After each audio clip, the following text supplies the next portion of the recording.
Olá, boa tarde, sejam todos muito bem-vindos ao BMC Stock desta quinta-feira. Eu, Isabela Takaki e Hanna Beltrão estaremos juntas aí até as 2 horas da tarde com as principais informações do mercado financeiro no meio do dia.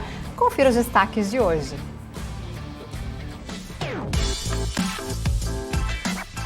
Embraer sela a parceria com Wipro e Rolls-Royce para pesquisa sobre aeronaves sustentáveis. Enauta retoma a produção em poço no campo de Atlanta após parada para manutenção. Ucrânia e Rússia trocam acusações após incidentes de bombardeios registrados na linha de contato que acabaram atingindo, entre outros prédios, um jardim de infância. Essas e outras notícias a partir de agora no BMC Stock. E a gente começa o estoque de hoje com o meu boa tarde para a Hanna Beltrão. Boa tarde, Hanna. Boa tarde, Isa. Boa tarde para você. Boa tarde a todos que estão nos acompanhando. Chegamos na quinta-feira e, é claro, trazendo muita informação do mercado financeiro, da economia de um modo geral. E a gente vai, repercutir esses assuntos, conversar sobre tudo que está rolando no mercado financeiro com o nosso convidado, os nossos convidados de hoje, já que a gente recebe o professor de Economia Internacional, Roberto Dumas, e também Miguel Daúde, analista de Política e Economia, trazendo um panorama bem legal aqui conversando com a gente, inclusive respondendo perguntas dos nossos telespectadores. Então já vão se preparando aí para mandar. E também teremos, claro, Isa, aqueles gráficos que o Alex André separa, trazendo os principais assuntos que estão sendo abordados no mercado aqui no Brasil e pelo mundo, Isso aí, Hanna. Meio-dia e 39, a gente começa então com os números do mercado financeiro. Vamos dar uma olhadinha aqui no mapa do calor para ver como está o índice no Profit Pro da Nelogica, índice aí que aprofunda as perdas com 1,17% de queda aí com as tensões geopolíticas se intensificando e refletindo aqui no índice que está maioria aqui vermelho, como diz a Débora e Hanna. Tá vermelhinho aqui no mapa, vou mostrar aqui quais são as ações que caem neste momento. Temos Gerdau com queda de 4,74% de queda, recuo também da CSNA com 4,75% de queda, ações da Gerdau também caindo quase 5%, Usiminas também com 4,39% de queda, Vale também caindo aí mais de 3%. E apenas algumas aqui no verdinho hoje, TOTVS com 4,14% de alta, temos ENBR com 3,68% de alta e Marfrig também subindo 2,71%. Então esses são os números aí do índice, no principal índice da Bolsa Brasileira. Agora vamos ver então os números internacionais com a Hanna. Vamos olhar, Isa, vamos recapitular como é que fecharam as bolsas lá na Ásia, olhar também como é que está a situação na Europa e nos Estados Unidos. Eu começo, então, olhando aqui pela Ásia. Vamos começar, então, por Nikkei, que fechou numa queda de 0,83%. Xangai, alta de 0,06%. E Hansen, alta também de 0,30%. Aí a gente vem aqui para a Europa, dá uma olhada aqui. FTSE no Reino Unido está operando agora em queda de 1,21%. DAX na Alemanha, 0,93% de queda também. CAC na França cai 0,62% e o índice Eurostoxx recua 0,90%. Vamos ver então o cenário em relação aos Estados Unidos, que não é diferente. Por lá também as bolsas estão no vermelho. Dow Jones agora recua 1,31%, S&P 500 tem queda de 1,35%, Nasdaq cai um pouquinho mais, queda agora de 1,59%. Já em relação ao dólar, a moeda norte-americana agora sobe 0,68%, cotada aí a R$ 5,17. A gente, é claro, vai trazendo as atualizações, como é que está a moeda norte-americana, as bolsas também lá fora ao longo aqui da nossa programação do BMC Stock.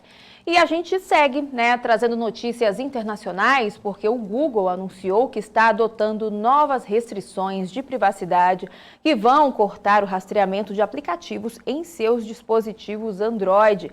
E essa ação semelhante, feita pela Apple no ano passado, alterou as práticas de publicidade de várias empresas. E a Giovanna Locatelli, nossa correspondente internacional, está de olho nesse assunto e tem mais informações. Boa tarde, Giovanna. Boa tarde a todos que nos acompanham.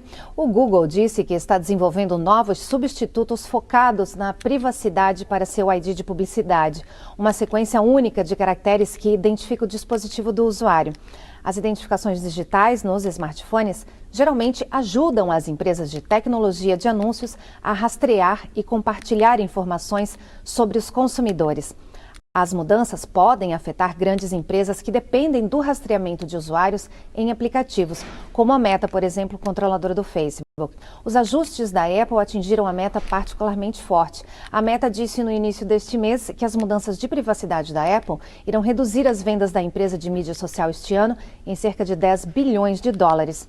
Essa notícia contribuiu para encolher 232 bilhões no valor de mercado da empresa em um único dia, levando o total abaixo de 600 bilhões de dólares. Em junho passado, a Meta valia mais de 1 trilhão. Graham Moody, que é vice-presidente de marketing de produtos, anúncios e negócios do Facebook, disse no Twitter que a empresa está ansiosa para continuar trabalhando em tecnologia de aprimoramento de privacidade por meio de trabalho em grupos formados do setor. E a gente volta aí com vocês. Giovana, um bombardeio de artilharia foi ouvido hoje perto do aeroporto de Donetsk, perto do leste da Ucrânia, aí, que é controlada por rebeldes apoiados pela Rússia. E a Giovana segue acompanhando as tensões na região, né? Quais são as informações que você tem sobre isso, Giovana? Os separatistas acusaram as forças do governo de abrir fogo em seu território 4 vezes nas últimas 24 horas. Kiev acusou os rebeldes de disparar projéteis, incluindo alguns que atingiram um jardim de infância, causando choque em 2 civis. Uma fonte diplomática disse que uma missão de monitoramento de longa data da Organização para a Segurança e Cooperação na Europa registrou vários incidentes de bombardeio ao longo da linha de contato nas primeiras horas desta quinta. A autoproclamada República Popular Luhansk, uma das 2 regiões rebeldes, disse que as forças ucranianas usaram morteiros, lançadores de granada e uma metralhadora em 4 incidentes separados nesta quinta. Os rebeldes e as forças do governo acusaram-se mutuamente de violar os acordos de cessar-fogo na quinta-feira e usar armamento pesado ucraniano, incluindo morteiros e artilharia. Moscou, que reuniu mais de 100 mil soldados perto da Ucrânia, nega que esteja planejando invadir o vizinho e disse que está retirando algumas tropas.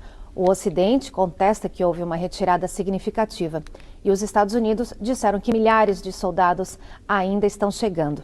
Bom, não foi possível determinar imediatamente se os relatos de bombardeio ao longo da linha de frente representam uma escalada ou violam o padrão de cessar-fogo que tem sido uma rotina aí ao longo do conflito que já dura 8 anos. Os países ocidentais acusaram repetidamente a Rússia de planejar usar um incidente nas áreas de conflito para justificar um ataque. Enquanto isso, Moscou acusa Kiev de planejar uma escalada para tentar recapturar o território à força. Bom, a gente acompanha, claro, o desenrolar desse cenário. É com vocês. A gente acompanhou então a Giovana trazendo as informações do mercado internacional. E a gente segue, já que a gente está falando das tensões entre Rússia e Ucrânia, as tensões geopolíticas continuam no radar, dos contratos futuros de petróleo que aprofundam a queda. E além também das tensões geopolíticas, as notícias de que o acordo nuclear do Irã está chegando às etapas finais também acabam influenciando no preço. A gente aproveita então até para dar uma olhada na cotação do petróleo nesse momento. O petróleo Brent agora está recuando 2,30%, cotado aí a pouco mais, encostando na verdade nos 93 dólares o barril. E o petróleo WTI está recuando também agora, recuando 2,39%, na casa dos 91 dólares o barril, Isa. Bom, e ainda falando de petróleo, agora da nossa produção nacional aqui, produção brasileira, porque a Agência Nacional do Petróleo, Gás Natural e Biocombustíveis, a ANP, disse que a produção de petróleo no Brasil somou 3,03 milhões de barris por dia em janeiro, em média, um avanço aí de 5,5% ante o mesmo mês de 2021. Na comparação com dezembro, a produção de petróleo brasileira teve aí um aumento de 6,8%. É a primeira vez em 5 meses que o bombeamento brasileiro ultrapassa a casa dos 3 milhões de barris de petróleo por dia. A principal produtora do país, Petrobras, teve 2,9 2 mil barris de petróleo no primeiro mês deste ano, uma alta aí de 2,8% na comparação anual. Bom, e a gente conversa agora então com o professor de Economia Internacional do INSPER, professor Roberto Dumas, que eu chamo aqui na minha tela. Muito boa tarde para você, obrigada pela participação mais uma vez, professor. Obrigado, Isa, obrigado, Hanna. De novo, sempre um prazer estar aqui com vocês. Obrigada, prazer é nosso, professor. E a gente continua repercutindo, então, as tensões entre Rússia e Ucrânia. Agora há pouco recebemos a informação de que a Rússia expulsou o vice-embaixador dos Estados Unidos e Washington disse que vai ter uma resposta aí. A justificativa dada por Moscou para a expulsão não está clara até o momento. A gente tem aí mais um desdobramento, então, dessas tensões após a Rússia garantir que não vai invadir. Essa expulsão seria mais uma intriga diplomática ou um sinal mais duro, professor? Eu acho que é um sinal um pouquinho mais duro, porque nós estamos numa quinta-feira, né? Na terça-feira, quando eu falei, olha, não está parecendo que eles vão arrefecer. E aí veio a notícia que eles estavam retirando as tropas. Agora acabou de vir uma nova notícia que eles não estão retirando as tropas. Veja, é difícil, cada um tem a sua narrativa, mas, por exemplo, ouvindo agora, 5 minutos atrás, vocês falando, que Donbass acabou acertando com um armamento militar pesado, etc., a gente não pode esquecer, até que nós já falamos aqui, que geralmente as guerras, as maiores guerras, ou até mesmo as menores guerras, vamos pensar assim, elas nunca começam com uma declaração explícita. Olha, estou declarando guerra com você. É sempre um tiro mal dado, é sempre um artifício que você deixou no lugar errado, é sempre um avião abatido que não deveria ser abatido. Então, às vezes, existe uma provocação de ambos os lados para que, no final das contas, a invasão ocorra. Então, aquilo que nós havíamos falado na terça-feira passada, parece que a tensão, de fato, ela diminuiu, mas ela não desapareceu. Porque se você pensar aqui, por que você mandou um embaixador embora? Veja, não dá para você saber, não dá para você, como eu sempre digo, lacrar, mas aparentemente, olha, eu te mando embora porque você está soltando mentiras. Provavelmente é o que Putin está falando, ou quer deixar transpassar ou passar esse tipo de informação. Eu já falei que estou retirando as minhas tropas e os Estados Unidos deliberadamente está falando que não. Então manda embora o embaixador. É verdade, não é verdade? Veja, aí acaba sendo um jogo de narrativas. Então, para Putin, ele pode estar dizendo, eu estou falando a verdade, e já que os Estados Unidos está dizendo que eu estou mentindo, então isso é praticamente expulsar o embaixador, etc. É praticamente o rompimento de relações diplomáticas. Isso é o primeiro passo de um estresse. Ninguém está falando que vai ter uma guerra Estados Unidos e Rússia, não é isso. Mas é uma escalada do nível de estresse de ambos os países, né? Então, a tensão continua. A tensão continua.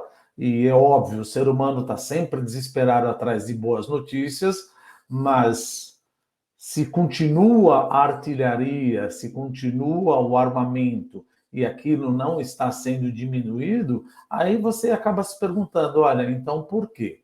E é verdade que, conversando até com alguns amigos da Polônia, da Península Báltica, eles falam, olha, o exército, entre aspas, vermelho, o exército russo, sempre esteve nesses lugares, ele sempre esteve cercando todas as regiões que não fazem parte do antigo Pacto de Varsóvia. Então, até que ponto os Estados Unidos estão exagerando na narrativa ou não, é difícil de dizer. E também vem aquela coisa, como nós estamos falando de mercado financeiro, se isso é verdade ou não, de fato, importa. Mas para o ativo financeiro, acaba não importando. Porque se o medo e a escalada do medo, quer ele seja verdadeiro ou não, o medo é verdadeiro, mas se está ocorrendo uma escalada na tensão ou não, isso acaba impactando o preço dos ativos de risco, que é aquilo que a gente achava que poderia arrefecer. Então ainda tem muito pano para manga essa história de Rússia para a Ucrânia. E o que eu quero dizer com pano para manga, já que nós estamos falando? Tá bom. E o mercado financeiro? Isso chama-se volatilidade. Achar que a tendência do petróleo agora de ir para 80 ou para 100, ele pode acontecer qualquer coisa. Mas a volatilidade, é aquela coisa, o que o mercado tem receio é de incerteza. Volatilidade a gente pode até trabalhar, mas a volatilidade agora, me parece, em volatilidade em mercado financeiro, a gente chama o quê? Risco. Por que risco? Ora, se eu sei que só tem uma trend, uma tendência para o preço do petróleo, ou para o preço de qualquer ativo, que é subir, ou subir pouco ou nem tanto, pelo menos eu sei que a volatilidade não é tão grande. Agora eu já estou meio perdido. Eu não sei se sobe ou se desce. E isso traz mais risco para as minhas operações de banco, de tesouraria, para as minhas operações de fund manager. Isso traz mais risco para o mercado financeiro global.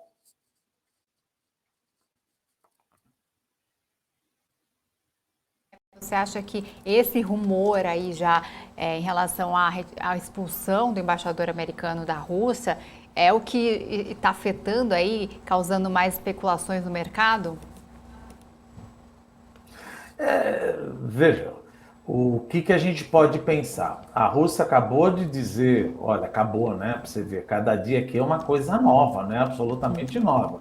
Terça-feira nós entramos e falou, olha, vai ter guerra. Vocês entraram depois que eu falei, olha, não vai ter mais guerra. Estamos voltando agora, falou, não, vai ter guerra.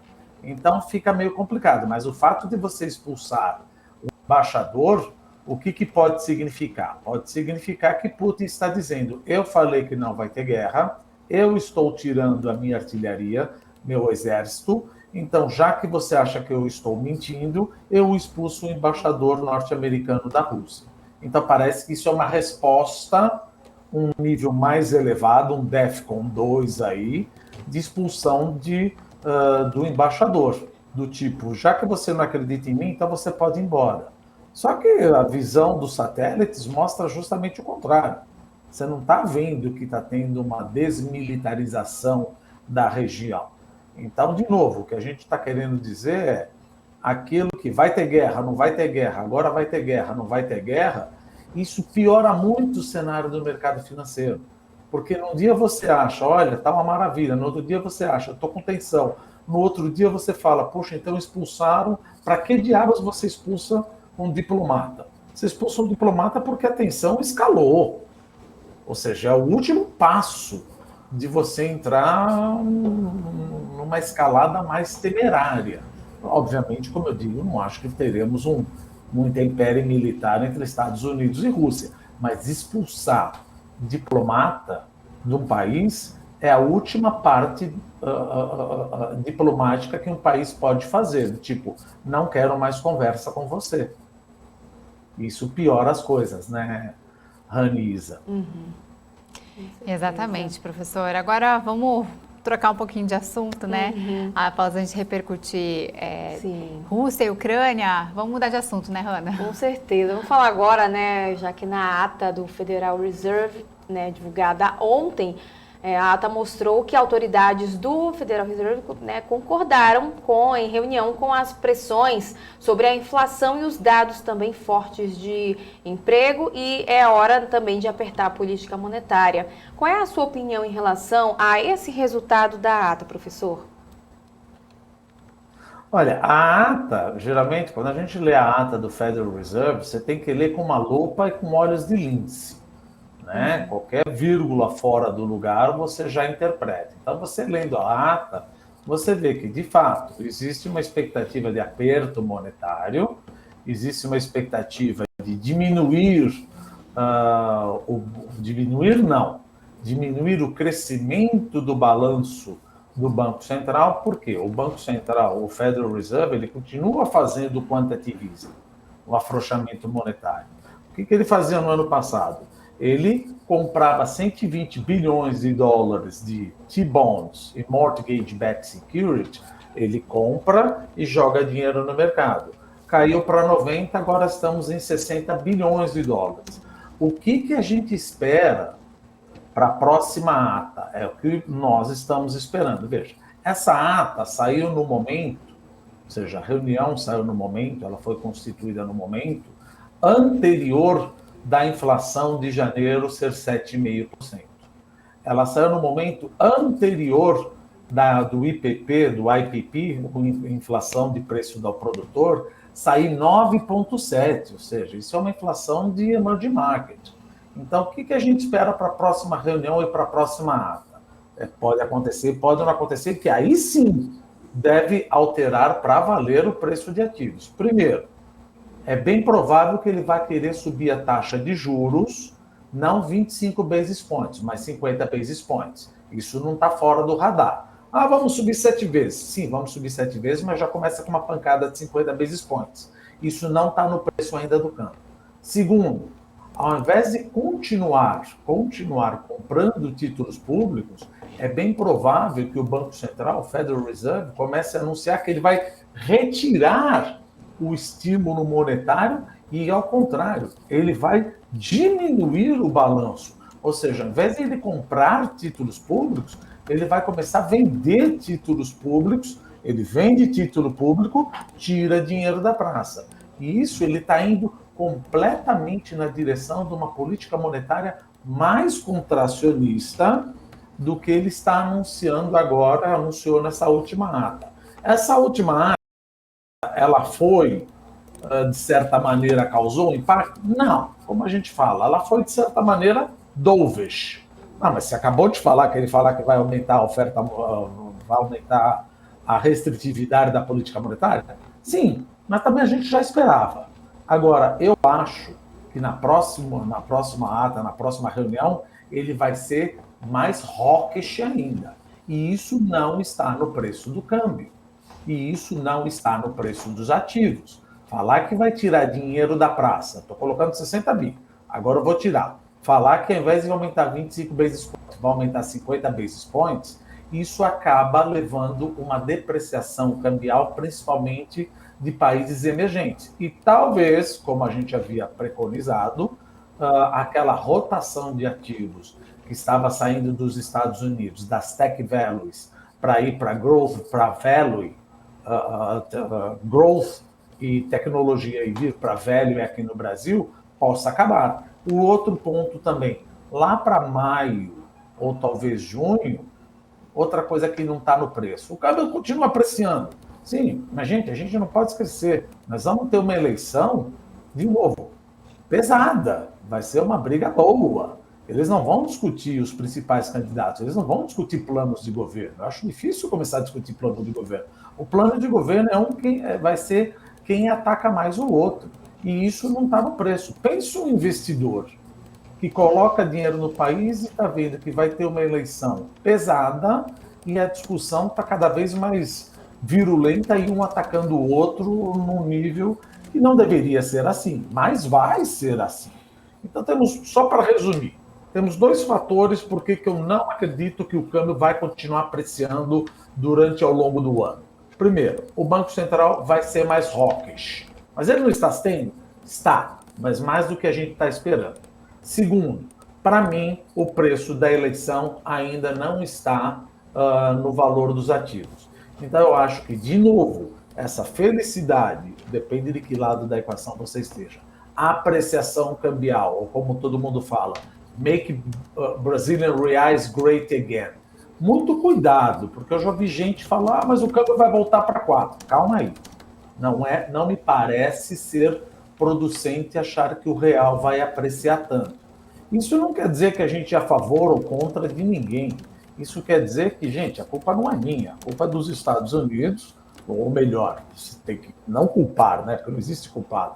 Mas o fato dele subir a taxa de juros dramaticamente e eu ter uma tensão política aqui, puxa vida, então toda aquela grana que continuava vindo aqui para aproveitar, e não vamos esquecer, investimento em portfólio, 72 horas. Ele entra e sai em 72 horas. Então, da mesma forma que entraram 24 bilhões de dólares, pode sair 20, 24 bilhões de dólares em 3 ou 4 dias. E isso deixa uma pancada no câmbio. Então, eu acho que esses fatores, o Banco Central mais hawkish, e já levar em consideração mesmo, olha, aparentemente, posso estar completamente enganado, não estou vendo a terceira via ainda. Então, nós vamos ter os dois brigando aí.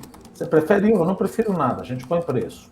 Mas os dois vão ficar brigando e isso vai acabar impactando o humor os agentes econômicos. Por exemplo, acabei de fazer uma regressão que mostra a maior parte das moedas emergentes, elas depreciaram. A que mais apreciou foi o Brasil. Ou seja, então, será que em algum momento essa tendência de depreciação não vai seguir os mercados emergentes? O Brasil, quer dizer, que se destacou pela retidão fiscal, pela calma política em relação aos países emergentes? Acho que isso muito difícil de estar acontecendo. Então, é uma coisa de curto prazo. Volto a afirmar, acho que maio e junho podemos ter uma reversão do câmbio aí por todos esses fatores que eu comentei. Banco Central e tensão política. Tá certo. Muito boas explicações, professor Roberto Dumas. Obrigada pela participação mais uma vez, pela sua disponibilidade aqui com a gente. E uma boa tarde para você. Boa tarde, gente. Obrigado e sempre à disposição de vocês. Até a próxima. Semana que vem, espero você. Até a próxima. Um abraço. Tchau. Um abraço. Bom, e agora do professor Roberto Dumas, a gente vai para o analista de política e economia, Miguel Daoud, que é o nosso convidado de hoje. Já chamo ele aqui para a nossa tela. Miguel Daoud, que está... Oi, Miguel. Boa tarde para você. Como vai? Quanto tempo? Prazer em vê-lo aqui. Prazer em vê-lo. Quanto tempo, né, Miguel? Bom, professor, eu queria, na verdade, continuar, né, o assunto Rússia e Ucrânia, mas só que de um modo mais econômico, né? Vamos abordar mais o assunto economia aqui. Em relação à Rússia e à Ucrânia, né, a Rússia interrompeu a exportação de nitrato de amônia, um produto químico usado na fabricação de fertilizantes. E aqui no Brasil, o insumo é quase todo fornecido pela Rússia. Como isso pode afetar no agro brasileiro? Como os produtores estão se adaptando? Olha, os produtores estão tentando fazer o possível e impossível, né, porque você não tem como se adaptar. Num primeiro momento, você tem ainda o solo ainda contendo, né, nutrientes que você necessariamente pode colocar menos ou não colocar, que você não vai prejudicar a sua produtividade. No entanto, o que nós temos de informação, além do que está se vendo na mídia, a Bielorrússia, que é também um grande fornecedor de insumos, né, fertilizantes para o Brasil, ela não está conseguindo receber, né, os recursos da venda de produtos já feitos por um boicote dos bancos europeus e os bancos americanos, né. Com relação à Rússia, há um entendimento que o Brasil poderá não ser prioridade, mas não deva ser prejudicado em relação a esses insumos. Mas como nós estamos vendo hoje, essa colocação da própria Rússia convocar, né, expulsar o vice-embaixador dos Estados Unidos, eu não tenho dúvida que os bancos europeus, os próprios bancos americanos, possam começar também a colocar dificuldade nas transferências internacionais de recursos, né, da Rússia, como também uma forma de pressionar a Rússia em relação a esse impasse. Eu, particularmente, acho muito difícil a Rússia usar o seu poderio militar contra, né, para invadir a Ucrânia, porque todos sabem que os ucranianos são mais russos do que os russos, porque eles fazem parte, né, a origem desse povo está também dentro da origem dos russos. O que o Putin quer ouvir é que a OTAN, não vai tentar forçar para que a Ucrânia faça parte dela. Feito isso, a solução estará resolvida. Mas até lá, esses impasses, essas preocupações, elas vão continuar. E a agricultura brasileira hoje, ela tem uma importância vital para a economia do Brasil, né? Hoje, o setor de indústria, outros setores da nossa economia, o próprio setor de serviços, que depende da renda do brasileiro, que está muito baixa, está sofrendo muito com isso. E a agricultura é que vem trazendo aí dólares, superávit na balança, enfim. Se nós tivermos qualquer dificuldade nesse setor, vocês não tenham dúvida de que o Brasil também sofrerá muito com isso. Mas eu espero que essa situação se resolva de uma forma satisfatória para todos os lados. Mas não vai ser fácil, não, viu? Esse impasse, porque o Putin queria levantar a sua popularidade, fez essa ação, levantou a sua popularidade. Biden quer levantar a sua popularidade, né, porque ele perdeu muito, né, a popularidade depois da eleição. E uma das formas que você tem, politicamente, para melhorar a sua popularidade, você arruma um inimigo comum, ou seja, um inimigo que o povo americano não vai ter dúvida que é inimigo. Então, essa estratégia é muito utilizada pelos líderes, né, de todo o país, de qualquer país, para tentar melhorar a sua popularidade. Arruma um inimigo, né, em que o povo esteja de acordo que seja um inimigo, aí você melhora a sua popularidade. Mas a irresponsabilidade de um problema mais grave nessa região vai causar transtornos para o mundo todo. Você sabe que tem muito dinheiro fumaça no mercado, dinheiro que não tem correspondência na atividade econômica, dinheiro que precisa ser recolhido, a inflação está galopante em alguns países, uma alta de juros pode esterilizar essa neblina de dinheiro fumaça, trazer problemas seríssimos. É uma situação muito delicada. Então, eu vejo a questão da Rússia para o agronegócio com uma grande gravidade e para a economia mundial, podemos ter aí um abortamento desse possível crescimento que a economia possa ter. E quais são os acordos econômicos que você destaca que o presidente Jair Bolsonaro vai trazer da Rússia e da Hungria? Bom, por enquanto não existe nenhum acordo. Existe uma intenção, uma aproximação de boa vizinhança, né? Você é o chefe de um Estado, vai, visita o país, tenta colocar, né, a necessidade de uma complementariedade, né, entre os países em relação à balança comercial, em relação à tecnologia. Foi isso que nós vimos lá. Agora, a Rússia, no passado, se eu não me falha a memória, em 2005, mais ou menos, o Brasil exportava muita carne de suíno para a Rússia e, de repente, a Rússia interrompeu tudo e prejudicou os produtores de suínos aqui no Brasil de uma maneira muito grave, né? Hoje, a relação da Rússia com o Brasil, balança comercial, ela é pífia. A Rússia está importando muito pouco, né? Porque o que o Brasil tem para importar é carne e grãos, né?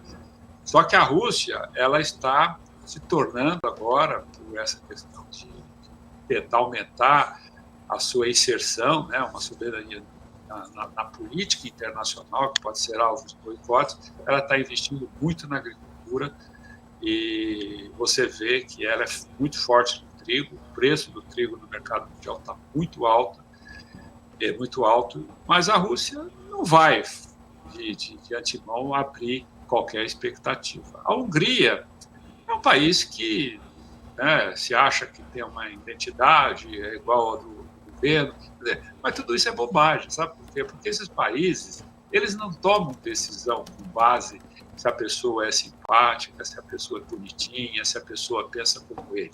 Essas decisões são tomadas por pragmatismo, né? Então, essa posição, você ganhar mercado, eu acho que vocês eram crianças ou talvez nem tinham nascido. Uma vez o Delfim Neto falou o seguinte, falou, olha, ganhar mercado não é fácil. Você tem que ter uma estrutura educacional, você tem que ter uma estrutura de tecnologia, você tem que ter todo um preparo para ganhar mercado. Você não vai lá e conversa e ganha mercado. E nós, infelizmente, não temos nada disso. Quer dizer, hoje a gente exporta commodity. O que nós exportamos? Ração. Milho, soja, ração. Carne tem lá um pouco de valor agregado, que usa o milho. Suíno também, né? O café também é uma commodity. Exportamos minério de ferro. Agora, O que mais nós exportamos que possa distribuir renda no nosso país? Então, o Brasil hoje ele não vende, ele é comprado principalmente pela necessidade. A China está se afastando um pouco, ela está trazendo o homem do campo para ingressar, né, na educação, na tecnologia, produzir valores, produzir produtos de valores agregados, e ela vai depender do Brasil para exportar, né? Então, essa relação, para nós, neste momento, é interessante, mas para um futuro próximo, ela não é interessante.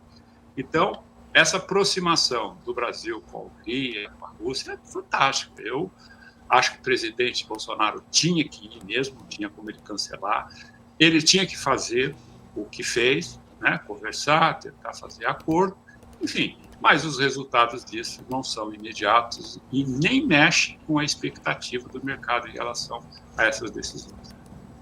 E, Daúde, o que faltaria, então, para o Brasil conseguir adquirir essa qualidade para conseguir atrair esses mercados? Credibilidade, né? A gente estava vendo o analista brilhante fala dele a respeito do Fed. O Fed, eu posso contar uma historinha aqui? Claro. Posso, para explicar melhor que é os Claro, Estados Unidos? à vontade. Vocês já ouviram falar do prato de vender gato? O que é o prato de vender gato? Tinha uma loja de porcelana chinesa muito procurada, as porcelanas valiosíssimas ali, né? Todo mundo queria comprar, mas no cantinho da loja tinha um pratinho, uma porcelana chinesa também, muito valor, e tinha leite, tinha um gato que bebia leite ali. E todo mundo que olhava a loja se encantava com o pratinho e queria comprar o pratinho. E o dono da loja dizia, não, esse prato eu não vendo porque é o prato do gato, o prato que eu tenho ali, né, que o gato toma leite. Aí os mais espertos falam assim, bom, então eu vou comprar o gato e vou levar o gato, vou levar o prato. Aí ele ia lá, quanto vale o gato? Né? Por mais fofinho que ele fosse, né, que o gato é um animal que muita gente gosta, $1.000. Aí o cara fala, não, mas $1.000, esse gato não vale $50, por mais que ele tenha todas as condições.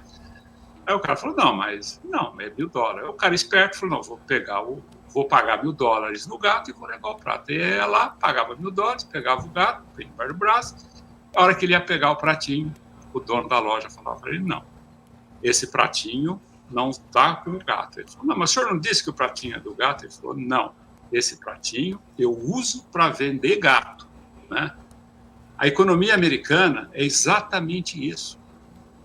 Ela está vivendo uma inflação de 7,5%, uma taxa de juros entre 0 e 0,25 de juros, né? Você tem um juro negativo de quase 7%. Então, você vai lá pôr o seu dinheiro no banco americano, né, os dinheiros que você faz em título, o que está acontecendo? Está acontecendo isso com as reservas brasileiras. Nós temos 370 bilhões de dólares de reserva, que nós estamos tendo rendimento praticamente negativo e estamos pagando quase 16% de juros do endividamento para comprar essa reserva. Então, o que acontece?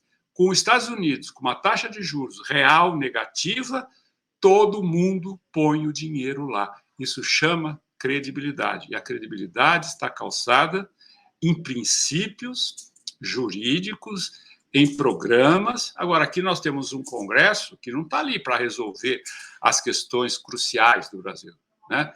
O Congresso está ali para beneficiar cada parlamentar, para beneficiar o partido, para ter essas emendas parlamentares absurdas de quase 6 bilhões, de ter emendas, né, para beneficiar parlamentares para fazer obras nas suas regiões.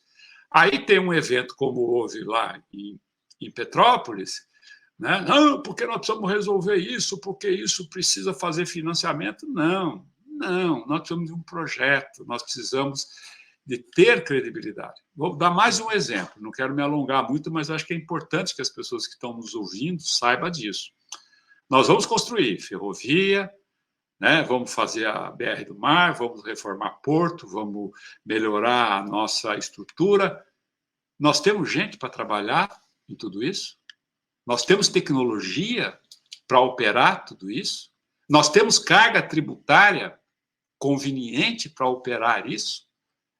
Nós temos um cenário, hoje, você sai de uma cidade para outra, mesmo aqui em São Paulo, não tem internet, não tem conectividade. Então, você precisa de um conjunto. Vamos privatizar a Eletrobras. Tá bom, privatiza a Eletrobras. Alguém que vai comprar essa estrutura da Eletrobras, dentro de um cenário que nós temos aqui, vai conseguir baratear a energia? Lembram no choque do gás? O Paulo Guedes disse que ia reduzir 40%, subiu 600%.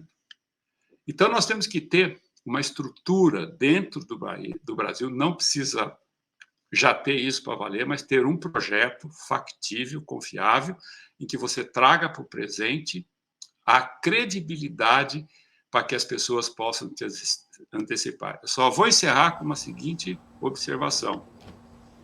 Você pega as ações da Google, ou as ações do Facebook, dessas grandes empresas, elas estão lá na estratosfera. As ações da Tesla, elas têm rentabilidade financeira para justificar esse valor? Não tem.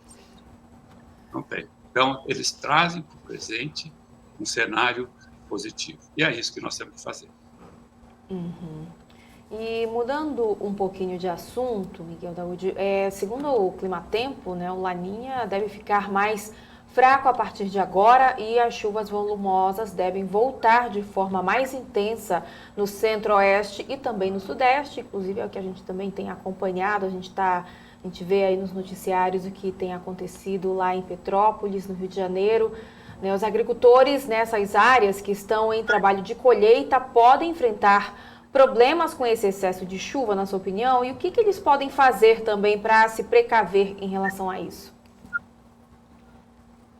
Muito pouco, né? Hoje já existe um certo prejuízo, né, na qualidade dos grãos, porque quando você tem muita umidade, você tem grãos avariados, quando você vai vender, né, vai entregar, você tem um baita desconto, né, que você sofre por isso. Então, você tem um custo em alta e esses preços caindo. Agora, essa questão climática tem uma outra dificuldade, assim, só para as pessoas entenderem por que está acontecendo o fim do mundo, né? Nós temos os extremos climáticos, nós temos muita chuva numa parte do país e muita seca na parte do outro país. Você pega o sul do Brasil, Rio Grande do Sul, ali no oeste, perdeu quase toda a safra de milho. O Paraná teve uma dificuldade muito grande, né? O Santa Catarina, mas o que aconteceu? E muita chuva no Piauí, que foi o que ocorreu, na Bahia, no sudeste da Bahia, ali no Minas Gerais, Espírito Santo, e agora o Rio de Janeiro. O clima na Terra ele é equilibrado pelas correntes marítimas. Então, você tem as correntes marítimas que transmite, né, a temperatura, aí você tem o clima no planeta de acordo com o equilíbrio térmico dos oceanos. O Pacífico, que é o maior oceano do planeta, ele está com a temperatura 1,5 grau ou 2 graus abaixo do que deveria estar. Né? O Pacífico, quando você olha o Brasil no mapa, o Pacífico está lá do nosso lado esquerdo, oeste. Então, essa temperatura fria do Pacífico, ela passa sobre o Brasil. Quando ela passa na Amazônia, forma um corredor de umidade, que a Amazônia ela emite bilhões de litros de água por dia na atmosfera. Então, esse corredor de umidade, ele se modifica, ele vai mais para o norte, mais para o sul, né? E ele está encontrando a água do Atlântico mais quente. Então, o encontro da temperatura do Atlântico, né, formando esse canal, né, eles provocam uma queda da água muito rápida, que foi que aconteceu em Petrópolis. Então, nós não estamos livres disso. Então, o produtor rural, diante desse cenário, ele tem que ter uma certa previsibilidade, mas ele não tem muito o que fazer, porque o ciclo agrícola, essencialmente, é água e clima, né? Então, sem dúvida nenhuma, a gente pode sim ter consequências, né, em função desse ciclo climático, e podemos ter mais. E esse fenômeno, ele ocorre em função do ciclo decadral do Sol. E o Sol, ele está vivendo um momento que vai durar uns 2 anos, com a interferência no calor dos oceanos, que vai gerar extremos climáticos. E não é só aqui no Brasil, a gente viu os furacões, né, os tornados nos Estados Unidos, regiões que vêm chovendo muito na Ásia, secas, né, igual, nunca aí nos últimos 100 anos. Então, esses extremos climáticos, eles, sem dúvida nenhuma, prejudicam muito a agricultura. O café, quando subiu, pela perda da produção de café. Então, o clima para o produtor rural, ele é muito importante e tem que ser muito bem estudado, muito bem analisado, e não ficar só na superfície de, daqui 3 dias vai chover, daqui 4 dias volta. Não. Nós estamos vivendo uma mudança por 2 anos dos extremos climáticos em decorrência de um fenômeno que não é 100% certeza, mas é a influência do Sol no maior oceano do Pacífico, que muda brutalmente o equilíbrio térmico no planeta e causa os extremos climáticos. O professor Roberto Dumas, sobre a ata do FONC, que saiu ontem, e ao contrário do que era esperado em um cenário de alta dos juros americanos, a gente tem visto aí a queda do dólar. Como que você avalia o impacto da política monetária nos Estados Unidos para os preços das commodities e para as empresas exportadoras? Bom, o que acontece? Se o Banco Central americano começar a apertar a alta de juros, o que você provoca? Você provoca uma queda da recuperação da economia americana. A economia americana, ela tem um percentual enorme no PIB mundial.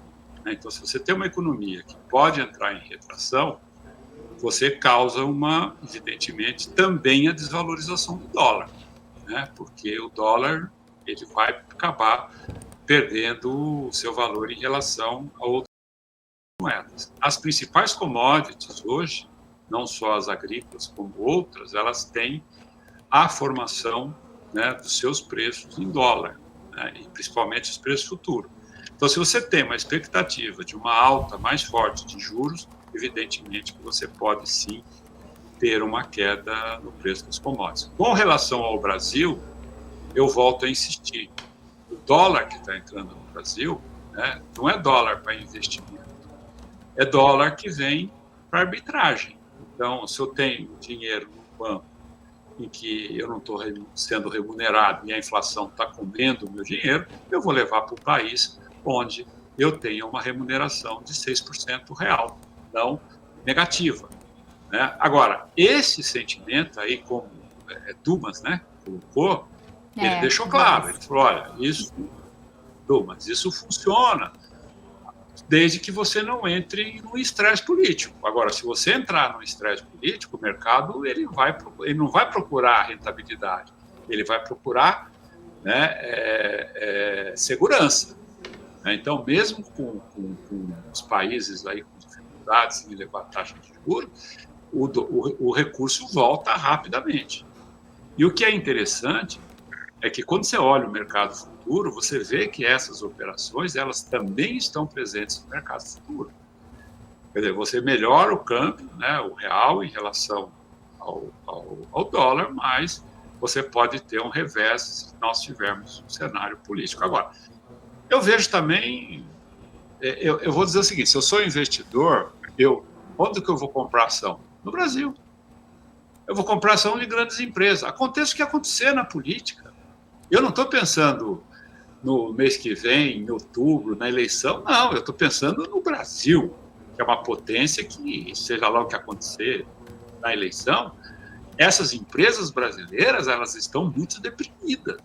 Ou você acha que nós vamos minguando, a nossa população vai se empobrecendo, as empresas vão quebrando e nós vamos apagar o Brasil? Não.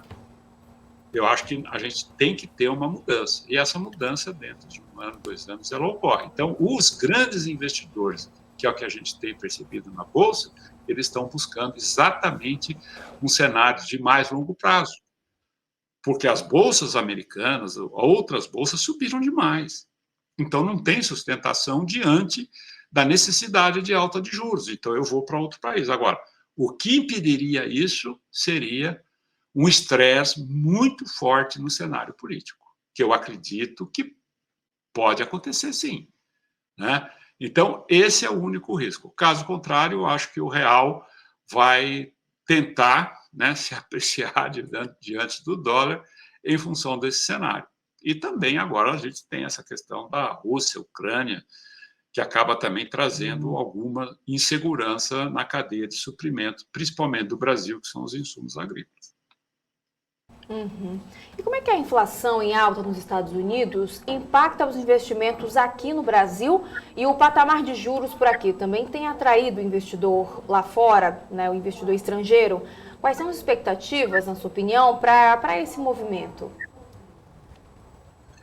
O grande problema da inflação nos Estados Unidos é o Banco Central americano tem que aumentar os juros, né?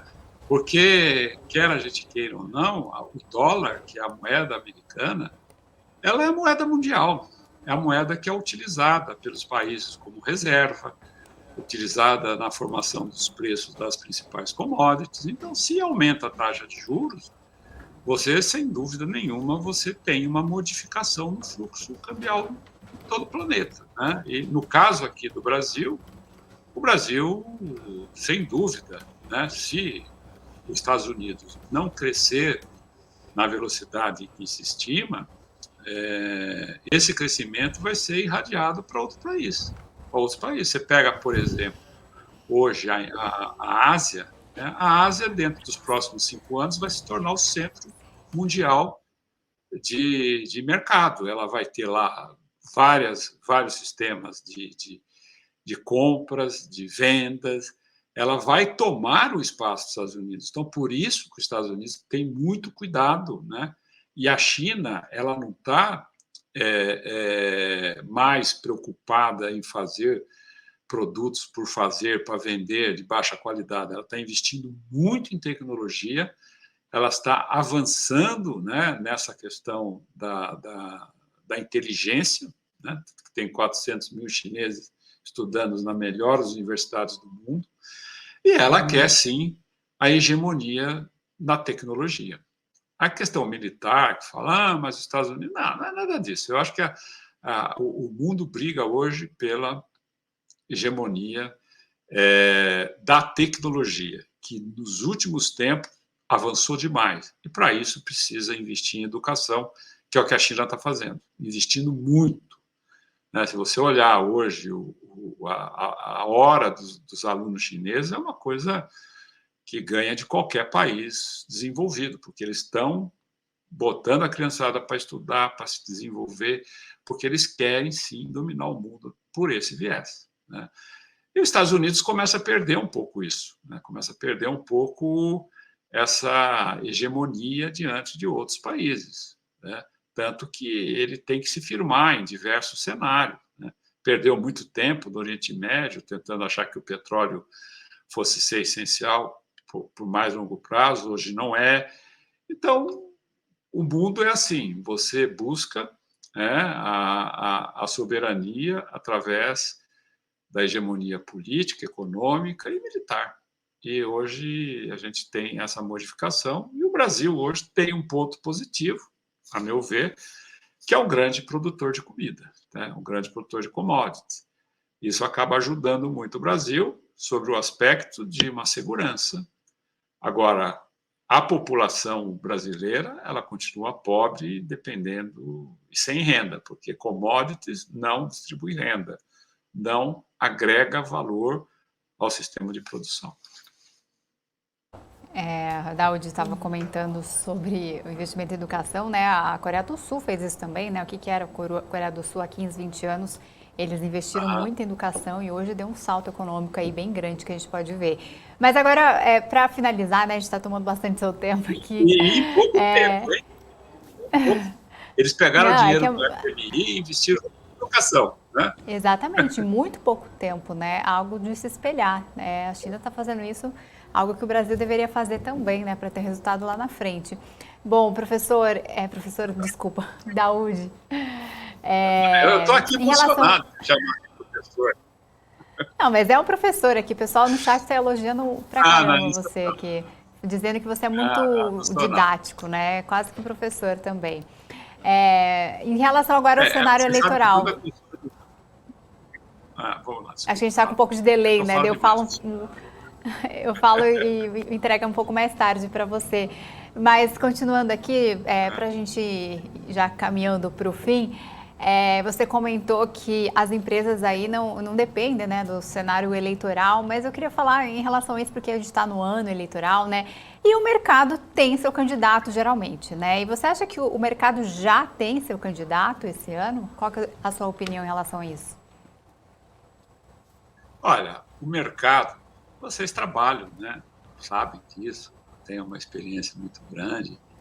O mercado não tem coração e nem preferência, o mercado tem bolso, né? O que interessa para o mercado? O bolso. E se eu vou ganhar aqui, então a minha preferência é essa. Se eu vou perder ali, a minha preferência é aquela. O que a gente tem ouvido, né, um grande líder, né, de investimento, um fundo verde, né, ele disse que o mercado está feliz com a possibilidade de vitória do Lula, né? Então, o mercado tem gente já dizendo até que a valorização do real se dá porque o Lula vai ser presidente do Brasil. Mas isso é bobagem. Isso aí, esqueçam isso, né? O que está claro na eleição, né, no Brasil é que, para o segundo turno, está já certo Bolsonaro e Lula, né? Esses são os dois candidatos, né, que vão disputar o segundo turno. O Lula, as pessoas já conhecem. Ele é um animal político oportunista. Ele, se precisar fazer, né, até dizia que ele era o pai dos pobres e a mãe dos ricos, né, no governo dele, porque ele ajudava tanto os pobres quanto os ricos. Então, diante desse cenário de oportunismo, ele não vai fazer bobagem. O presidente Bolsonaro, a gente sabe que está aí. Ele tem um princípio que também tem valor, que é combater a corrupção, né? Agora, só que ele precisa acrescentar uma percepção maior de que esta eleição não vai ser resolvida por questões ideológicas. Se você foi tirar foto com Putin, se a vacina em criança. Tudo isso é uma discussão que você está discutindo o sexo dos anjos e não leva a lugar nenhum. Essa eleição, ela vai lá na frente, diante do cenário, vocês, né, acompanham muito bem isso, têm uma boa experiência, têm inteligência, vocês vão ver que a eleição vai ser decidida pela barriga e pelo bolso do brasileiro. Se nós temos hoje 92% da nossa população que não tem dinheiro para ter dignidade, né, você pega quem ganha aí, sei lá, até 2 salários mínimos, que é a grande parte da população brasileira, o que você faz com isso? Você consegue pôr seu filho numa boa escola, você consegue ter um plano de saúde, você consegue comer, você consegue pagar aluguel, você consegue, né, ter um dinheiro para lazer? Não consegue. E a grande parte da população.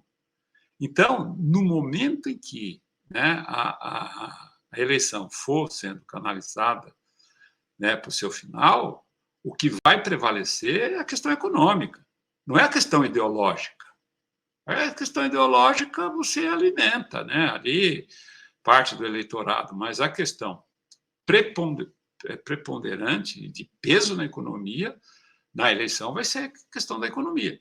E o Bolsonaro, o Lula, ele tem tudo para criticar, né? Porque ele pode mostrar as pessoas morrendo, o presidente dizendo, chega de mimimi, eu não tenho culpa disso, não tenho culpa daquilo. E o presidente Bolsonaro, ele não tem como argumentar contra isso. Então, o que ele tem que ter? Maior pragmatismo. Botar o Centrão na mesa e dizer, aqui, cara, eu dei para vocês 17 bilhões, agora eu preciso de um projeto rápido para o Brasil. E não é tirar imposto dos combustíveis, porque imposto dos combustíveis você vai baixar um litro, R$1,50, né? Você acha que o posto de gasolina vai dar esse desconto? Não vai. Então, nós temos que ter um projeto. E qual é o projeto? Cortar despesa. Corta despesa. Aproveita esse entrosamento com o Centrão, porque a gente sabe que o Centrão é oportunista. A partir do momento que ele percebe que o Bolsonaro não vai se eleger, se isso acontecer, que eu espero que essa decisão não seja, que não ocorra, né?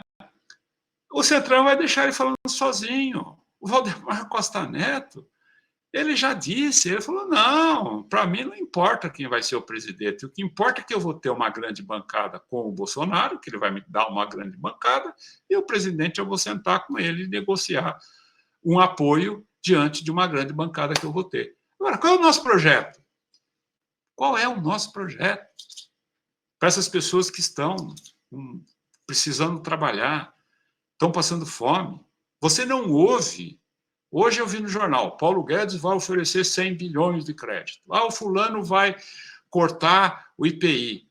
Meu Deus do céu, o que nós precisamos cortar é despesa.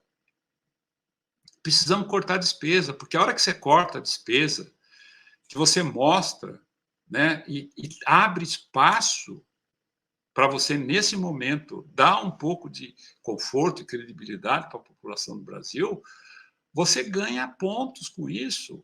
É isso que tem que ser. E não é ficar discutindo se o Supremo, o Lula, falando as bobagens que ele está falando, eu vou rever o acordo, a reforma trabalhista. Ele quer voltar à mamata dos sindicatos, quer voltar a dinheiro para ONGs para ficar invadindo terra, né? Então, eu acho que essa discussão ela tem que ser colocada dentro do seu eixo corretamente. Porque, olha, Sérgio Moro não vai, pode pôr lá o Eduardo Leite, o Dória pode vacinar o mundo que ele não vai. É questão de empatia. Empatia. O líder ele tem uma empatia natural. Essa é uma coisa sociológica, antropológica. Não adianta. O Dória pode fazer o que quiser, ele não vai. Ele dividiu o PSDB. O PSDB agora não sabe para que lado vai. Né? Que foi um partido. Então, hoje, quando você tem um partido, você tem que ter um projeto de encaminhamento e ser pragmático. Né? Agora, a eleição que está aí, o Moro tenta lá, não, mas eu combati, né? Só para não me estender muito, eu sei que o tempo de vocês é curto e eu falo demais. Olha, há 7 anos, ou 8 anos, o PT foi execrado da sociedade brasileira pela corrupção. O Lula está solto, não é porque ele não fez daquilo que o levou para a cadeia. Por um erro, não sei se proposital ou não, em que a prescrição, quando você transfere o foro, tinha que estar congelada para que os processos não tivessem a prescrição que tiveram, e isso aconteceu. Então, não foi que ele não cometeu esses crimes. Agora, nós passamos um período de tempo, e a população brasileira, eu não sou daqueles que não acreditam na pesquisa, que a pesquisa é mentirosa, comprada, não. Como é que pode a população, que naquela ocasião não podia nem ver pintado de ouro, né, o partido que cometeu tudo isso, e hoje coloca o Lula como candidato preferencial nas eleições? O que isso significa? Que alguma coisa está errada. E o que está errado? A barriga e o bolso do povo. É simples, não tem o que discutir. Porque o povo nem sabe, né, o que está acontecendo com a Rússia, se vai fazer discurso, não vai, se o PT vai fazer reforma trabalhista, não vai. O que o Lula vai usar muito, né, é o momento em que ele foi presidente, que a economia estava boa, e ele vai usar isso, vai tirar a Dilma, né, do cenário e vai usar isso. Então, a eleição não está decidida, nem para um lado nem para o outro, e vai ser polarizada entre Bolsonaro e Lula, e tudo vai depender muito das condições em que o povo tiver. Agora, se a inflação aumentar, juros aumentar, o desemprego não tivermos aí uma reação, vai ser muito difícil. É um cenário complicadíssimo. Certo, professor. Até eu estou chamando de professor, porque as pessoas aqui no chat estão te chamando de professor. Se você não Alex André, que já está pronto aqui nos nossos estúdios para analisar os gráficos do dia. Boa tarde, Alex. Boa tarde, Isabela. Boa tarde, Hanna. Todo mundo que nos acompanha hoje aqui no BMC Stock. E hoje vou trazer diversos gráficos, né? Toda semana a gente comenta um pouquinho sobre o macro e como isso, né, de alguma forma pode ajudar você, né, nos trades aí, né, do dia a dia, tá? Então acho que é um ponto interessante aqui, que sempre fala em relação ao Bitcoin e o ouro, né? Esse gráfico aqui ele é muito curioso, ao mesmo tempo ele é muito polêmico, né? Porque esse gráfico ele serve, né, de certa forma, como até mesmo essa questão do hedge, né? Porque muita gente fala assim, realmente o ouro ele pode servir como um hedge em períodos, né, de aversão a risco, como a gente está vendo hoje, né, aqui na Bolsa no Brasil, ao longo do mundo, nessa questão de entre Rússia e Ucrânia, ou se realmente o Bitcoin ele pode cumprir com esse papel, tá? A gente pegou um lapso temporal aqui desde fevereiro, tá, desse ano. Lógico, a gente está falando de uma tendência curta, ou seja, um período mais curto, mas um ponto interessante é o seguinte, a gente consegue observar o ouro se valorizando e o Bitcoin ficando ali no 0 a 0, né, praticamente ficando ali lateralizado. Acho que é um ponto interessante, né, que o ouro já se provou como uma grande reserva de valor, né, ao longo dos últimos anos. E o ouro nesse patamar, né, a gente está falando aqui em torno de 1.800, né, quase 1.900 dólares a onça, né?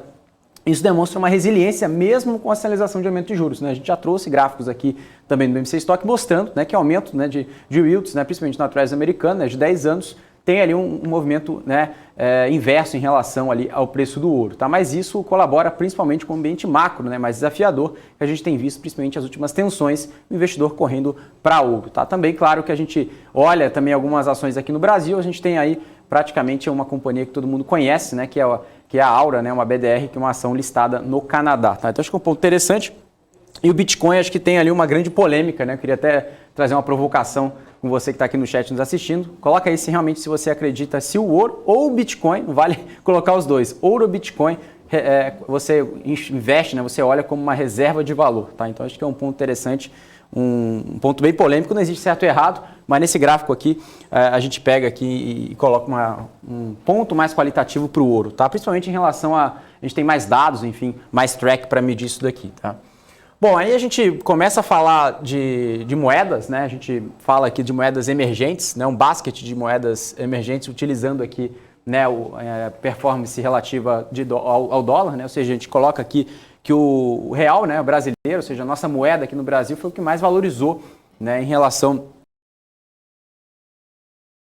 às moedas aqui, tá? A gente tem aqui os melhores retornos, né? Ou seja, a gente tem aqui os best spot returns, ou seja, o Brasil, o real valorizou 8% em dólar, quase 9% em dólar, enquanto a pior moeda, né, o peso argentino, né, caiu ali mais de 3%, né, quase 4%. Né? O Brasil, né, para quem olhou no ano passado, né, o real era o patinho feio, né, ou seja, era a pior moeda do mundo e agora virou a bola da vez, né, ou seja, com maior performance ao longo desse ano. Inclusive, diversas casas, né, a gente tem tanto buy side, principalmente, né, discutindo em relação ao brasileiro, né, com esse grande fluxo entrando aqui no Brasil, isso que justifica, né, ou seja, a volta do carry trade, né, que estava praticamente morto ali naqueles juros, naquela Selic de 2%, e agora começa a demonstrar, né, maior apetite em relação à nossa moeda, tá? Principalmente quando a gente fala de equities também, tudo isso colabora, né, para a nossa moeda ali chegar no patamar, né, nos últimos meses, né, que a gente não tem visto. A gente está falando ali na casa ali do 5,12, né, 5,18 ali nesse range ali, tá? Claro que a gente não está considerando o pregão de hoje, está falando dos últimos pregões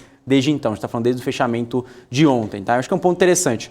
Então, real brasileiro com quase 9% de ganho, tá? E a gente tem ali lira turca e peso argentino como as maiores quedas. Também temos ali a rúpia, né, indiana e o rublo russo também como uma das piores, tá? Então, quando a gente tem aqui entre as melhores, a gente também tem, né, também a moeda do Peru, né, o peso chileno, o rand sul-africano e também o peso mexicano, tá, entre 1 e 25 de ganho. Então acho que é um ponto interessante o Brasil se despontando aí dos emerging markets de forma geral, tá? Acho que a gente traz uma leitura muito boa.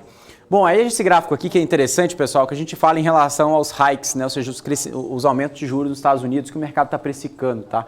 A gente olha em relação quantos basis points, né, o mercado precifica para 2022, e quantos hikes, né, ou seja, quanto aumento de juros o mercado precifica para 2024, tá? Quando a gente fala aqui em basis points, tá?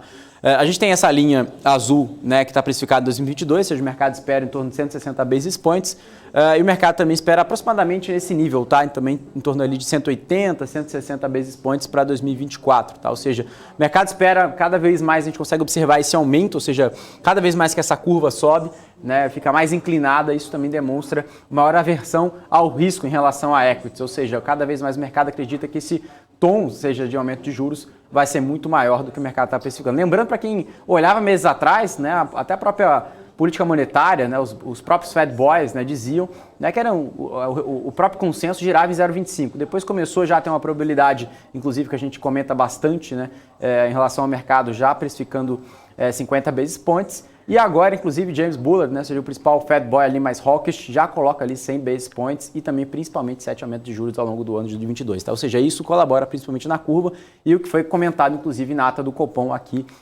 na BMC News. Tá? Esse gráfico aqui do JP Morgan é um gráfico bem interessante que mostra as empresas defensivas versus o MSCI Europa. Tá? Então, acho que é um ponto interessante que mostra ali um desempenho relativo, né, projetado, né, do passado, né, projetado para 3 anos, tá? A gente fala aqui de preço-lucro. E demonstra ali claramente, né, um grande desconto nas ações defensivas aí, com basket de ações europeias e de acordo com o JP Morgan, isso é uma oportunidade de compra, tá? Ou seja, claro, a gente não está falando de uma ação específica, né, mas de acordo com o JP Morgan, esse gráfico mostra, né, que as ações defensivas estão praticamente na mínima nos últimos anos, desde 2004. Tá? Ou seja, a gente está falando aqui de uma queda de preço-lucro entre 30% a 40%, tá, em relação ao basket do índice europeu. Tá? Acho que é um ponto interessante e cada vez mais, né, o próprio JP Morgan, né, e outras casas vêm defendendo ações defensivas à medida também que a gente vê ali maior aversão a risco ao mercado, à medida que também a Europa não tem se discutido tanto, né, em relação à própria inflação, que é mais forte nos últimos 40 anos. Tá? Bom, aí a gente tem aqui um gráfico só para a gente atualizar, né, em relação à dose de vacina, né, no mundo inteiro. A gente tem quais países, né, qual é a participação dos países que a sua população tomou pelo menos uma dose, tá? A gente tem ali Emirados Árabes Unidos, né, com quase 100% da população, com 98,99%, o Chile, né, com 92% da população que tomou pelo menos uma dose, Singapura, Argentina, Espanha, China, Coreia do Sul, Austrália, Itália. Olha o Brasil está aqui, ó, com 82%, ou seja, o Brasil é um dos países que mais se vacinam no mundo. Tá? A gente está comparando aqui com somente uma dose. Tá? Comparando com o mundo inteiro, pessoal, a gente está falando de 61%, ou seja, o mundo inteiro, pelo menos 60%, ou seja, de cada 10 pessoas, 6 tomaram pelo menos uma dose da vacina contra o Covid. Tá? Então, esse gráfico interessante vem mostrando, né, ou seja, uma progressão ao longo dos últimos meses. Tá? Bom, aí a gente vai para esse gráfico, a gente compara em relação a preço-lucro, como a gente está falando ali daquele gráfico de JP Morgan lá atrás. Agora a gente tem outro gráfico que fala do S&P. Tá? A gente fala aqui em relação tanto à média, né, ou seja, em relação a preço-lucro, né, de ações, né, do próprio S&P, quando a gente pega em relação às 5 principais ações do S&P, ou seja, né, as Big Five, e também quando a gente fala aqui do índice e também da média. Tá? Ou seja, a gente está falando aqui que na média, né, praticamente ali em relação, né, com o S&P 500, em relação que está tradando em relação a preço-lucro, a gente está falando ali em torno, né, de 20 vezes. Tá? Ou seja, lembrando que em março de 2000 estava tradando na ordem de 14 vezes. Tá? E quando a gente fala aqui das 5 maiores ações, tá, a gente está falando praticamente ali na ordem, né, de 26 vezes. Tá? Agora já chegou até a tradar na ordem de 67 vezes, né, nos anos 2000, né, quando a gente vê ali principalmente a bolha.com, né, ou seja, estava tradando na ordem de 67 vezes preço-lucro e agora está tradando na ordem de 26 vezes preço-lucro. Tá? Lembrando que antes dessas quedas, né, desse ano, estava tradando na ordem de 30 vezes, está um pouco acima de 30 vezes. Tá? E o ponto interessante também, quando a gente pega a média do índice, também tradando na ordem de 20 vezes preço-lucro. Tá? Isso que é um gráfico interessante que mostra até o certo desconto, né, no curto prazo dessas 5 maiores empresas, tá, do S&P 500. E um ponto bem interessante para quem acompanha o mercado, até mesmo os grandes estudiosos, né, até mesmo dos Estados Unidos, que é o Damodaran. Né, o Damodaran até mesmo publicou um paper, né, dizendo uma oportunidade, né, nas ações de tecnologia, principalmente o Facebook. Né, ele coloca, né, inclusive, em seu paper, né, ou seja, no seu blog, essa oportunidade em relação aos múltiplos, né, a própria avaliação da companhia, e isso avaliado, né, principalmente nas quedas recentes ao longo desse ano de 22. Tá? Ou seja, alguns investidores, né, alguns grandes estudiosos também já estudando as possíveis entradas nas ações de tecnologia. Lembrando que no ano passado a gente teve um crescimento muito forte do índice, né, chegando a subir mais de 20%. Tá? E foi colaborado com as maiores empresas do S&P, ou seja, que tem maior basket, né, em relação à tecnologia, que a gente está falando que já chegou a bater quase de 30%. Tá? E esse gráfico fala sobre isso, peso, né, do índice S&P 500. Tá? Ou seja, a gente está falando aqui das FANGs, né? Facebook, né, Meta, Amazon, Apple, Microsoft e Google colaboraram com quase 25% do índice. Agora, depois das quedas recentes, caiu para 22%. Ou seja, à medida que as ações valorizam, né, o peso, né, sobre o índice aumenta. Né? Clássico para saber sobre isso. E quando a gente pega as 5 maiores empresas, né, ou seja, as Big Five que eu estava falando anteriormente, a gente tem Microsoft, GE, né? A gente tem as maiores empresas aqui, mais nos anos 2000, pessoal. Né? E agora, se a gente olhar, né, que isso praticamente mudou, né? A gente está falando das 5 maiores, são praticamente essas companhias aqui, ou seja, olha a diferença. Né? Se a gente considerar essas 5 maiores companhias nos anos 2000, não são as maiores companhias agora, né? Ou seja, a gente está falando de 8%, que deram espaço para essas grandes companhias aqui. Ou seja, a Apple chegando a bater mais de $1 trilhão ali em relação a market cap, né, muito mais do que isso, né, e a gente vê ali principalmente essa grande disparidade, né, em relação, né, com o próprio S&P e com as ações de tecnologia, essa grande correlação, né, que é muito forte, tá, desses dois papéis, e principalmente quando a gente fala aqui de alta de juros, tem um impacto relevante nas ações de tecnologia, inclusive a gente consegue observar por aqui, tá? Ou seja, o peso, né, sobre empresas de tecnologia no S&P chegou a cair 3% em relação a essa reprecificação do mercado, em relação a alta de juros e redução de estímulos. Tá? E esse gráfico é interessante que muita gente fala em relação a esse ciclo de commodities, né, o ciclo do petróleo. Né? Mas as ações subiram muito, né, aqui no Brasil, lá fora, você acha que realmente é uma oportunidade de entrada? Você acha que faz sentido? E esse gráfico responde, né, de certa parte, né, quando a gente fala aqui do basket de ações de energia, que tem liderado, né, retornos, principalmente quando a gente olha aqui para o Sharpe, né, ou seja, o retorno, né, quando a gente olha aqui principalmente ajustado pelo risco. Né. E o ponto interessante é que a gente olha aqui o preço-lucro, né, se a gente observa se tem realmente um prêmio, né, um desconto em relação à média de ações de energia, a gente consegue observar que tem um desconto sim muito grande, mesmo que tenha voltado ali de forma recente, né, ou seja, a gente vê ali que um repique, mas está com uma queda de quase 40%, tá? Ou seja, quando a gente pega aqui esse basket de ações de energia, principalmente as empresas de oil, né, as empresas de petróleo, né, comparado, né, ali quando a gente olha ali, principalmente com desconto ali em relação à média, tá? A média está tradando em torno de menos 7 vezes, tá? Ou seja, menos 7%, tá? De desconto em relação ao preço-lucro, e agora a gente está tradando na ordem de quase 40%. A gente está falando das ações americanas, tá, pessoal? Não é aqui no Brasil, não. E bom, aí quando a gente olha aqui em relação ao CAGR, né, ou seja, a taxa composta de crescimento de vendas, né, ou seja, a gente olha aqui principalmente o S&P e as FANGs, né, como eu comentei, que são as maiores empresas do S&P 500, as maiores empresas do mundo, né, inclusive capitalização de mercado de uma dessas companhias é maior que o PIB, né, de alguns países aqui no mundo, então realmente são empresas gigantes, né? E a gente compara em relação ao crescimento de vendas dessas companhias, né? Desde 2010 até o ano projetado aqui para 2023, está de acordo aqui com o Goldman Sachs. E um ponto interessante que a gente observa é o seguinte, tá? Que essas maiores empresas do mundo, ela tem uma taxa de crescimento de vendas maior do que o próprio índice, tá? Ou seja, até isso colabora, né, de certa forma ali, né, o desempenho do próprio índice, ou seja, eles puxam, né, o índice para cima quanto para baixo, como a gente tem visto aqui no começo do ano, que é um real exemplo que a gente tem observado. Né? Inclusive, o ano passado foi muito clássico também. Acho que é um ponto interessante, a gente considera, claro, de novo, né? Facebook, Apple, Amazon, Microsoft, Google, né? Essas maiores companhias, né? As Big Five.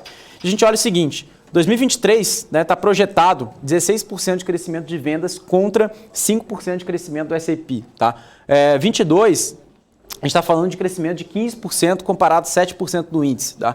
Lembrando que em 2020 o índice teve uma queda de 3% em relação ao crescimento de vendas, mas, né, as FANGs cresceram 14%.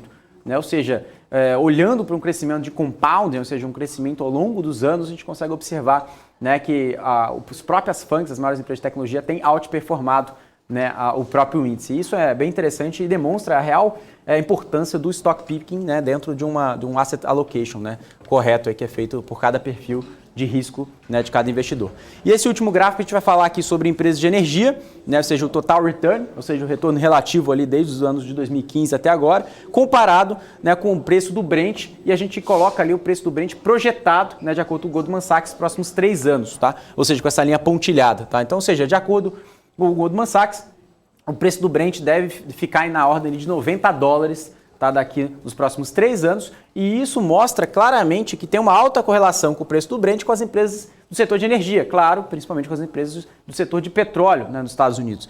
E isso demonstra principalmente a queda em 2020, né, e consequentemente 2021, e essa grande alta que a gente viu ali no segundo semestre até agora, no começo de 2022, principalmente, né, ocasionado por diversos motivos, né, acordo nuclear do Irã, conflito, né, entre Rússia e Ucrânia, que ainda nós estamos passando por isso ainda, né, e também, claro, né, todo esse shortage, né, em relação que foi demandado ali em relação à oferta provocado pela Covid-19. Então a gente vê ali ainda, inclusive, de acordo com o Goldman Sachs, uma oportunidade, né, ou seja, tem ainda uma chance de upside, ou seja, considerável em relação às empresas de tecnologia empresas de petróleo nos Estados Unidos e também, claramente, aqui no Brasil, haja vista que a gente vê, inclusive, JP Morgan colocando em relatório, né, petróleo podendo fechar acima dos $100 esse ano e para o ano que vem na ordem de 120 ou até mesmo $150, caso tenha aí um possível conflito, né, entre Rússia e Ucrânia, que isso pode trazer, né, um ponto adicional.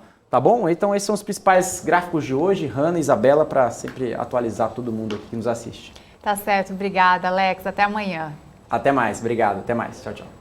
Bom, agora a gente fala da montadora de aeronaves Embraer, que firmou uma parceria com as empresas aéreas Widrow e Rolls-Royce para pesquisas aí sobre aeronaves sustentáveis, focando na emissão zero de carbono. Confira os detalhes na reportagem. As companhias aéreas Embraer, Widrow e Rolls-Royce se uniram para estudar a criação de uma aeronave conceitual com emissão zero de carbono. O estudo, feito ao longo de 12 meses, entre pesquisa e desenvolvimento, vai abordar as exigências dos países de se manterem conectados em um mundo pós-Covid-19 de forma mais sustentável. Com os avanços na pesquisa científica, que podem tornar a energia limpa e renovável um grande facilitador para uma nova era de aviação regional, as 3 empresas compartilharão seus conhecimentos aprofundados em design de aeronaves, demanda de mercado, operações e soluções de propulsão para desenvolver ainda mais a compreensão das tecnologias de emissão zero, seu amadurecimento e aplicação também às futuras aeronaves regionais. Entre outros tópicos, o estudo cobrirá uma vasta gama de empregos de novas tecnologias para examinar diversas soluções potenciais, incluindo aeronaves totalmente elétricas com célula de combustíveis de hidrogênio ou aeronaves movidas a turbina a gás de hidrogênio.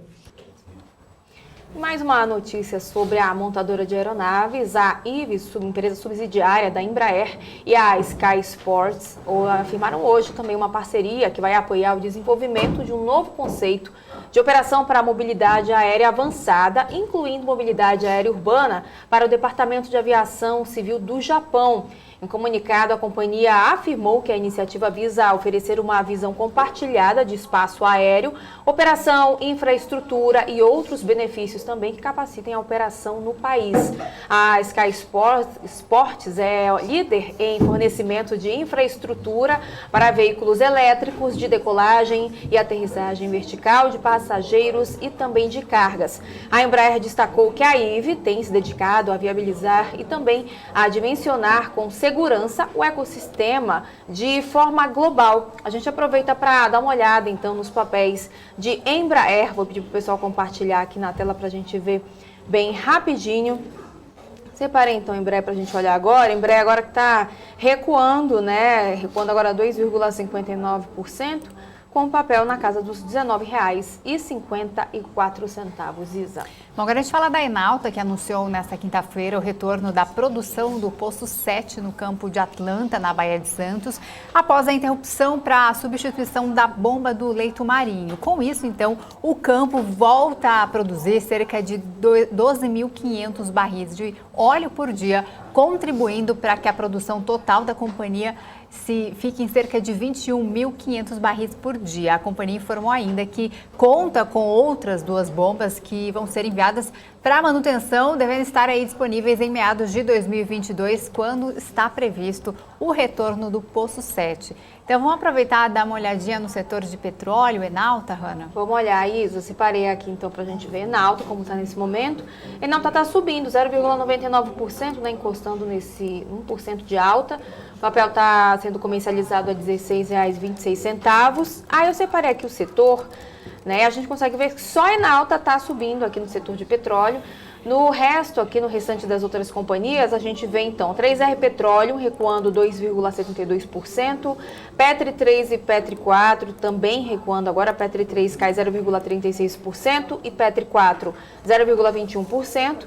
Depois a gente vê PetroRio caindo 1,31% e Vibra Energia também está aí recuando nesse momento. A gente segue acompanhando aqui para olhar como é que estão as empresas nesse momento. Agora são 2 horas e 3 minutos, 2 horas da tarde e 3 minutos. A gente muda então agora de assunto, muda de setor, porque o BNDES vendeu mais de 50 milhões de ações da JBS em operação que totalizou cerca de 1 bilhão e 900 milhões de reais. Em um block trade coordenado pelo BTG Pactual, o banco estatal se desfez de 50 milhões de papéis.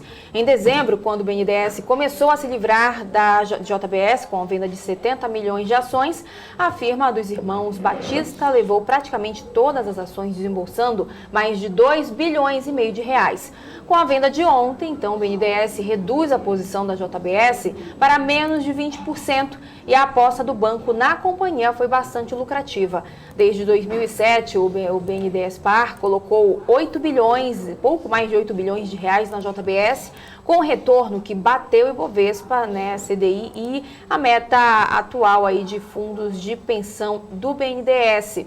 A gente aproveita para olhar rapidinho aqui o setor também e olhar os papéis de JBS e o setor das empresas, setor frigorífico. O JBS, então, está aí subindo 0,30%, o papel está sendo comercializado a pouco mais de R$ 37,00 o papel.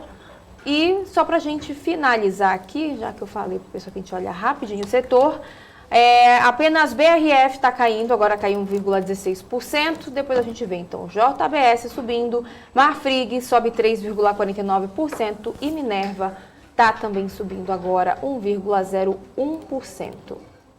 Isa.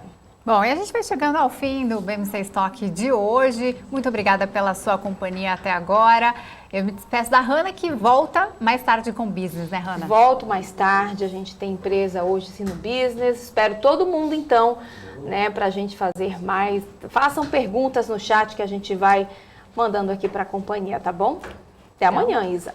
Até amanhã e até mais tarde. Acompanhe, então, Hanna Beltrão no Business. Então, obrigada, Hanna. Até amanhã.